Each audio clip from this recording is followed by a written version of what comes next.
المشاهدين الأكارم، السلام عليكم ورحمة الله تعالى وبركاته. أحييكم من الفضائية الإريترية وأقدم لحضراتكم نشرة الأخبار والمستهلك المعتاد بأهم وأبرز العناوين.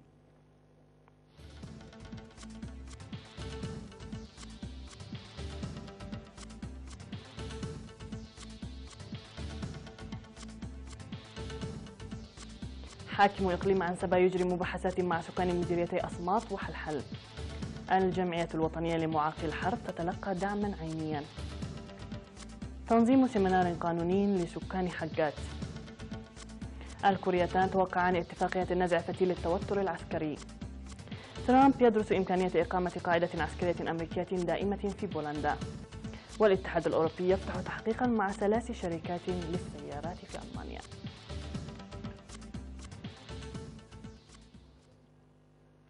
من العناوين إلى التفاصيل، أهلا بكم. التقى حاكم إقليم من العناوين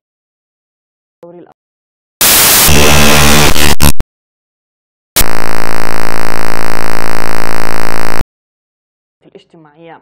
وفي الزيارة التي قام بها السيد علي في الفترة من 15 وحتى 17 من سبتمبر الجاري، شدد على متابعة المزارعين أوضاع مزارعهم وتعزيز علاقاتهم والتنسيق وتبادل المعلومات مع الخبراء الزراعيين ومتابعة المسؤولين والخبراء الزراعيين الأوضاع الزراعية وإرسال معلومات حقيقية بشكل مستمر إلى الجهات المعنية. وعقب تفقد السيد علي مصادر المياه في وادي أصمات عدي وأوضاعه، أصدر أوامره لإيجاد حلول عاجلة لمشكلة مياه الشرب لسكان المنطقة. وأشار مدراء الضواحي ومسؤولو تنمية المياه إلى أن الآبار التي دفنت في مايو 2017 كانت مصدر مياه الشرب الصالحة الوحيدة لمنطقة أسندة، إضافة إلى طلاب داخلية أصمات وطلاب مدرسة الجاني، مناشدين منح اهتمام أكبر. وفي الختام، تفقد حاكم إقليم عنسبة السيد علي محمود عيادة مديرية حلحل والخدمات التي تقدمها.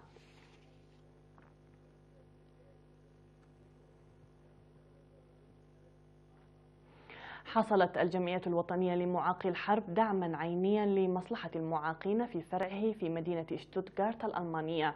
ويشتمل الدعم العيني الذي أدخل في 18 من سبتمبر الجاري في مخزن مرحلو للجمعية على سرائر ومراتب طبية وعربات الدفع للمعاقين مع كامل قطع غيارها وعكازات ومعدات طبية ومقاعد تستخدم لدورات المياه ونظارات طبية ومعدات تساعد على رياضة المعاقين، إضافة إلى معدات تدريسية أخرى. وأوضح رئيس الجمعية الأستاذ جبر برهان إياسو أن المعدات هي المعدات التي يحتاج إليها المعاقون في حياتهم اليومية، مشيرا إلى أن المساعدات المماثلة السابقة حققت نتائج جيدة، مشيدا بفرع شتوتغارت لمساهمته المستمرة. وتشير المعلومات التي أدلت بها رئيسة فرع شتوتغارت الذي تأسس في العام 1999 إلى أن الفرع يقوم بشكل مستمر بدعم ومساعدة المعاقين.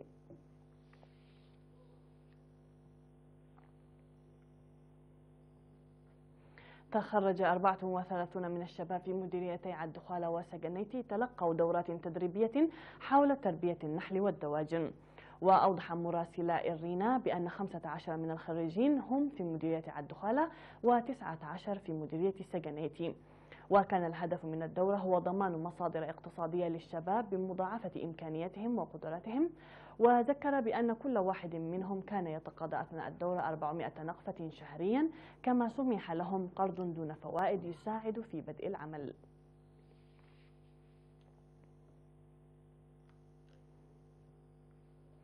أجرت حكومة جمهورية إثيوبيا الفيدرالية الديمقراطية والجبهة الوطنية لتحرير أوغادين في 18 من سبتمبر الجاري مباحثات السلام في العاصمة أسمرا.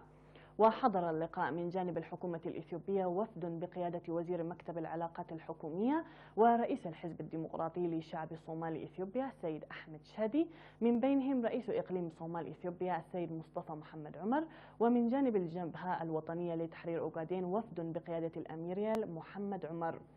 وأوضح الجانبان في التصريح المشترك الذي صدر من الجانبين عقب المباحثات التي استغرقت ل6 ساعات بأنهم أجروا بحثا مفصلا حول حل النزاع الذي استمر لسنوات طويلة بمصالحة السلام وتنفيذ عملية السلام.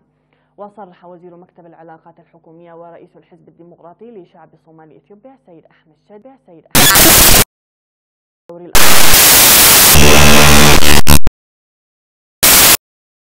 أجل الحفاظ على مصالح شعب إقليم الصومال بطرق سلمية.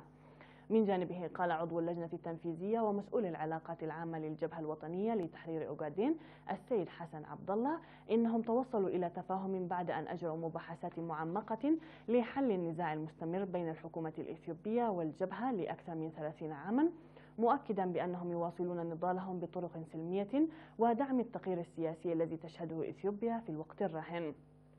وعلم بأن وفد الجبهة سيدخل في الوقت القريب إلى أديس أبابا لتنفيذ مخرجات الاتفاقية، وسيتم له استقبال رسمي من الحكومة والإقليم.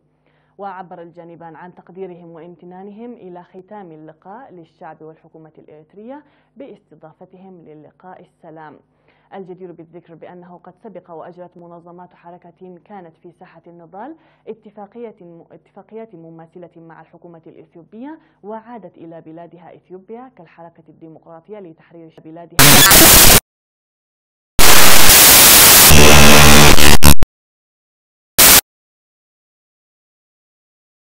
الديمقراطية لتحرير الأمحرة.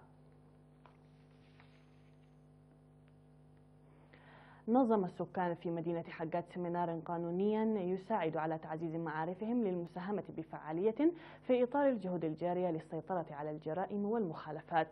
وقال قائد مركز الشرطة في مديرية حقات المقدم زايد تسفازجي في السيمينار الذي نظمه إن تقوية العلاقة بين الشعب والشرطة من أهم عناصر مكافحة الجرائم والمخالفات، وقدم توضيحا مفصلا حول العناية بالطلاب والشباب وسبل تساعد الآباء للعناية اللازمة بأولادهم وعلاقات المحاكم الأهلية والشرطة الأهلية، إضافة إلى غيرها من المواضيع. من جانبه ذكر مسؤول مكافحة الجرائم الرقيب سمرة ولد برهان إلى توريث وحفظ القيم السمحة التي يتميز بها الشعب الإريتري التي تضم القناعة والعيش بعرق جبينه، وقال إنه لا توجد جريمة تستر عن أعين الشعب، لذلك ينبغي على المجتمع التعاون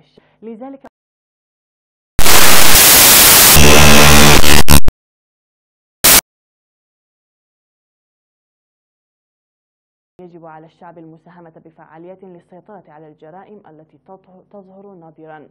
وذكر المشاركون بأن السيمينار المقدم يلعب دورا كبيرا في تعزيز معارفهم، يلعب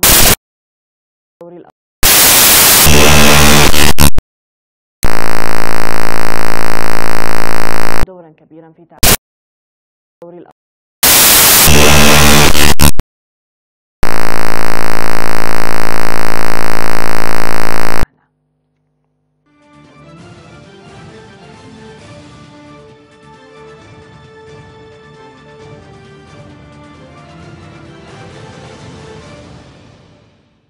على الصعيد العالمي. أفاد مسؤولون في سول بأن زعيمي كوريا الشمالية والجنوبية يعتزمان التوقيع على بيان مشترك بشأن العلاقات بين البلدين بعد قمتهما في بيونغ يانغ عاصمة الشمال.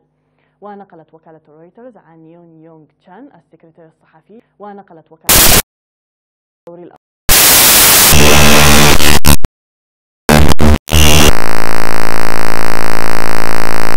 وبعد أن يقر وزيرا دفاع البلدين اتفاقية عسكرية منفصلة. وفي وقت سابق أعربت الولايات المتحدة عن أملها في أن تؤدي القمة المنعقدة في بيونغ يانغ بين الكوريتين إلى خطوة مهمة عن طريق نزع السلاح النووي من شبه الجزيرة الكورية. وقالت المتحدثة باسم وزارة الخارجية الأمريكية هيز نويرت إن القمة تمثل في نظرنا فرصة تاريخية لزعيم كيم جونغ أون للمضي قدما في التعهد الذي قطعه على نفسه أمام الرئيس دونالد ترامب في سنغافورة في يونيو.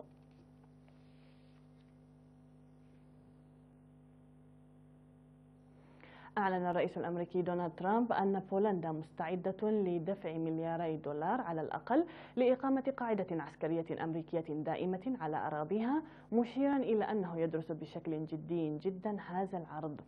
وقال ترامب خلال مؤتمر صحفي مشترك في البيت الأبيض مع نظيره البولندي أندري دودا إن الأخير عرض أكثر من $2 لإقامة قاعدة عسكرية أمريكية في بلاده. من جهته دعا الرئيس البولندي خلال المؤتمر الصحفي نظيره الأمريكي إلى نشر مزيد من الجنود الأمريكيين في بولندا.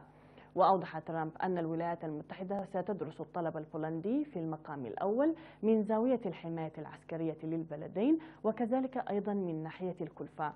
وفي حال تمت بالفعل إقامة هذه القاعدة الأمريكية في بولندا فلا بد وأن تزيد من التوتر القائم حاليا بين الدول الغربية وروسيا.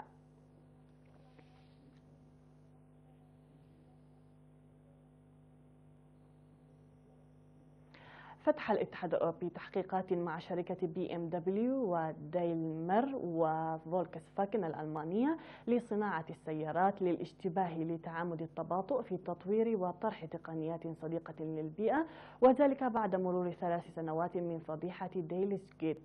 وقالت المفوضية الأوروبية إنها تفحص ما إذا كانت BMW ودايمر وفولكس فاجن مع اتفاق قد اتفقت على عدم التنافس على تطوير ونشر أنظمة مهمة للحد من الانبعاثات الضارة من السيارات التي تعمل بالجازولين وسيارات تعمل بالديزل. يشار إلى أن الأضواء أصبحت مسلطة على فولكس فاجن وشركات أخرى عقب الكشف عن قيامها بالتلاعب بنتائج اختبارات الانبعاثات. وكان عملاق صناعة السيارات الألماني قد اعترف في سبتمبر 2015 بالغش في اختبارات انبعاثات العادم في 11 مليون مركبة انبعاثات العادم.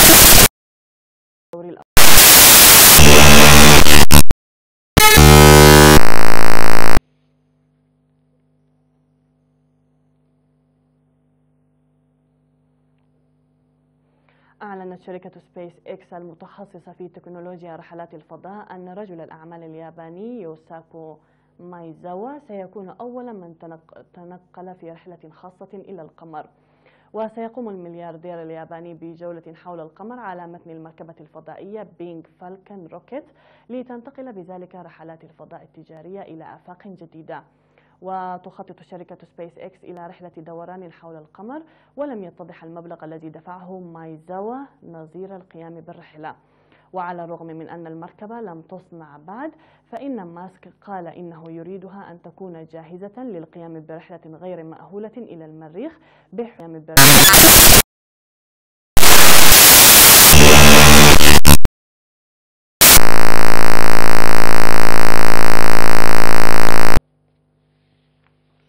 واستهل تشالكا عودته إلى دوري الأبطال بعد غياب 3 سنوات بالتعادل 1-1 مع ضيفه بورتو. هكذا مشاهدينا الكرام نكون قد وصلنا وإياكم إلى نهاية النشرة. في الختام إليكم تحياتي وتحيات الفريق العامل، إلى اللقاء.